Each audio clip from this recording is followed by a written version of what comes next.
And then, let's see if we can save this show. It was good at the start. It went sideways for a second, but now, like a Mussolini selling pay-per-view, here he comes. This was bizarre, to say the least. Tony Schiavone in the ring with the face-to-face with Adam Page and CM Punk. And half of this looked like a sports event, and half of it looked like sports entertainment with some cosplaying kid having a mental meltdown. Tony's in the ring, Punk's in the ring.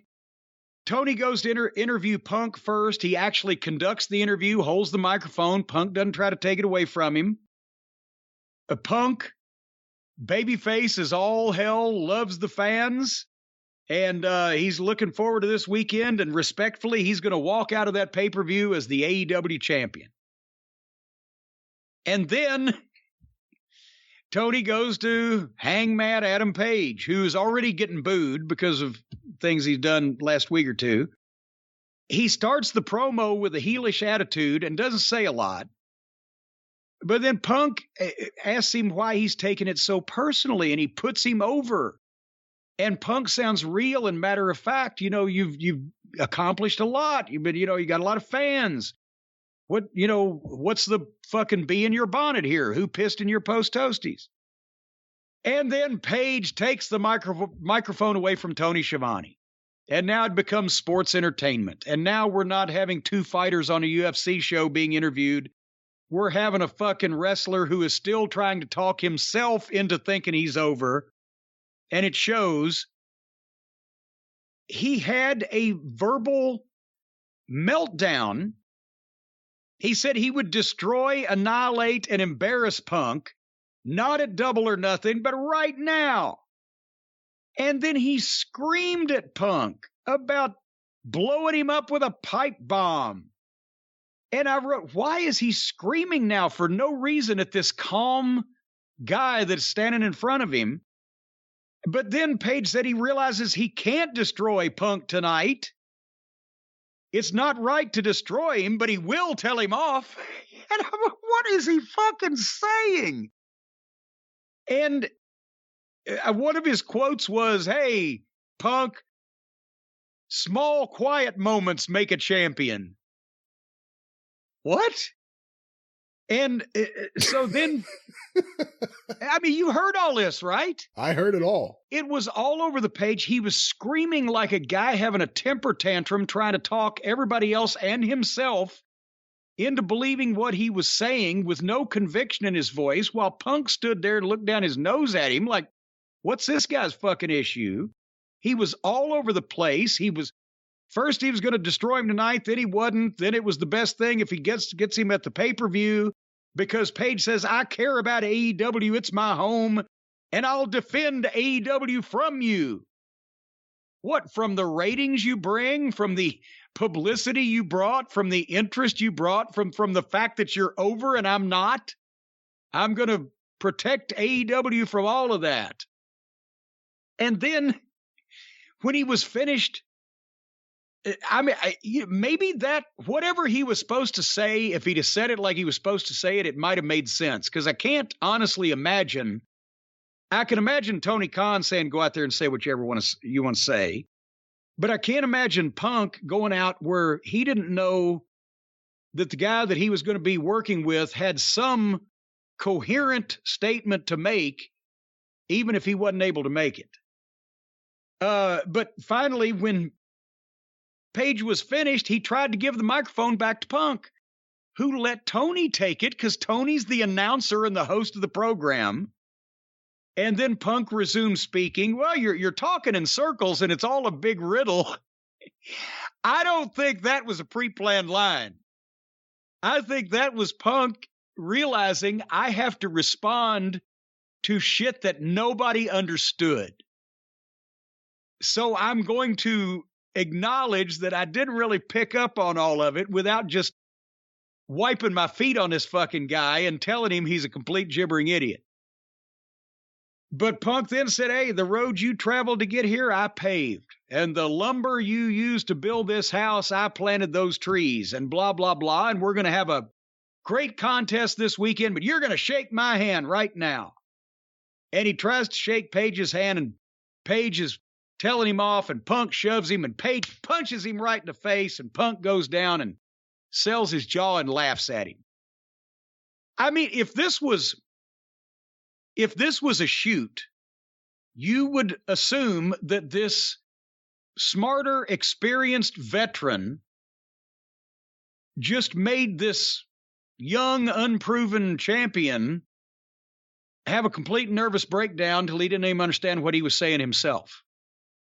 So he owned his head, as they say. If it was a shoot, since it's a work, I think that Page just got completely lost and couldn't say suey if the hogs had him because his tongue lopped over his eye teeth and he couldn't see what he was saying. What do you think? Well, Page clearly the last few weeks has been trying to turn it up a notch and maybe even respond to the criticism that he's been a feckless world champion. But there has been growing chatter that maybe there is some legitimate hurt feelings here.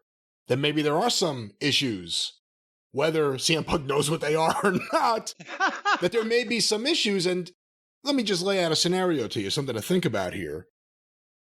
You know, at the very beginning, all these guys who, he was going to defend AEW against CM Punk or from CM Punk, whatever he said there. The very beginning, that first press conference and everything, it was the Bucks and Cody and Omega. And then it was like the second tier guys, like Adam Page. First time we saw MJF. At that time, they thought Jelly Nutella was going to be one of their stars. Britt Baker, I think. Like, it was a long time ago. And what I think all of those guys know, and I think it's caused resentment several times, because I also don't think it's been hidden, is that they were all there from the beginning, but their boss wanted a couple other people there from the very beginning, too. And that was CM Punk. And if we're going to tell the truth here, it was Jim Cornette. And both people didn't do it. We're, of course, doing great. You may not have listened to The Dodger, but we did things our own way, and we now have the two biggest fucking shows of all time. But those guys know. But those guys know CM Punk was someone who AEW was set up for, you could say, in a way, from the very beginning. He could have said yes, and he would have been there from the very beginning. And since he's been there, if you notice, Punk hasn't been messing too much with the pantload clique out of Southern California and their friends. He's been dealing with people who can have legitimate, good, serious wrestling segments. MJF, Darby Allin. He's done a few different things. The Kingston thing, which sadly only went on like a week. But Punk's doing serious stuff at the same time that Punk is doing segments that are pretty much universally acclaimed. That he's drawing ratings, outselling everyone with merch. And he's also helping drive these pay-per-view numbers.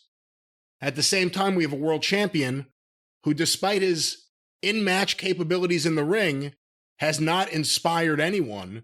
And in fact, it's gone the other way to even where the most hardcore AEW fan is questioning the entire title run of Adam Page, how he's been booked, how he's been used, and the fact that they went with him instead of looking at what was happening with Danielson and Punk about to come in. So that's a scenario I'm laying out to you. What do you think of that?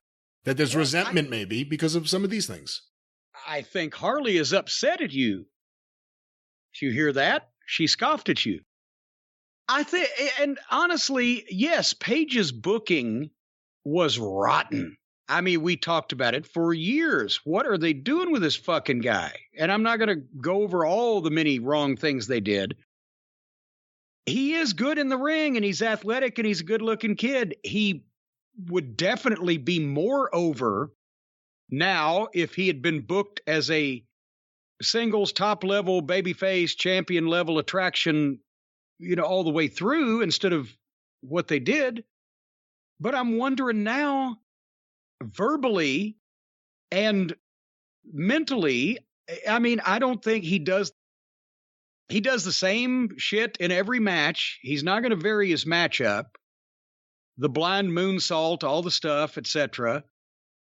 And it's almost his wrestling style lends itself more to playing with the kids than to actually having the dramatic matches. He can beat a lead, but he doesn't do it on his own. So I'm wondering if even if he had been booked right and was able to, as I said, utilize, he can work, he can do the moves, he's very athletic, he looks good.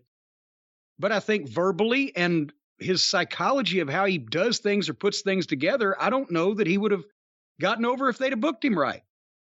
We'll never know because they didn't book him right for 3 years. But I'm wondering why I'm seeing other people now that they didn't do much for either surpassing him in terms of response and reaction and oomph. So we'll see. Maybe he just needed to be, old farm boy Adam Page and be in the middle somewhere and play with the Dork Order, and that would have been great. And he could have looked great in that atmosphere because he wouldn't have been at the top mix. I don't know. Well, here's the other thing. Beyond any palace intrigue that we're talking about here, like you said, none of this makes any sense. Why all of a sudden is he angry? Why all of a sudden is it AEW versus CM Punk? It made no sense. None of this makes any sense. Yet this makes a lot more sense than some of the other things leading up to the pay-per-view. Do you think they're going to have a title change on the pay-per-view? I certainly hope so. Because again, it's wasting the world title to not have it on not only one of the bigger stars, but also one of the guys who's performing ratings-wise and in the ring and with the interest of the people. And Page is just another one of the guys that has regular matches. It's, so yeah. And then switch him heel and try to rehabilitate him, switch him full-fledged heel. Let Punk win the belt and let Page do something horrible and shocking and shameful and just tell everybody to piss off. He's been a nice guy too long and whatever. And then use him as a single, give him some wins and see if he can figure out how to talk like a heel because he can't talk like a babyface. Might work. Who knows? Before you cut bait on him, let's try that. I think of Bret Hart.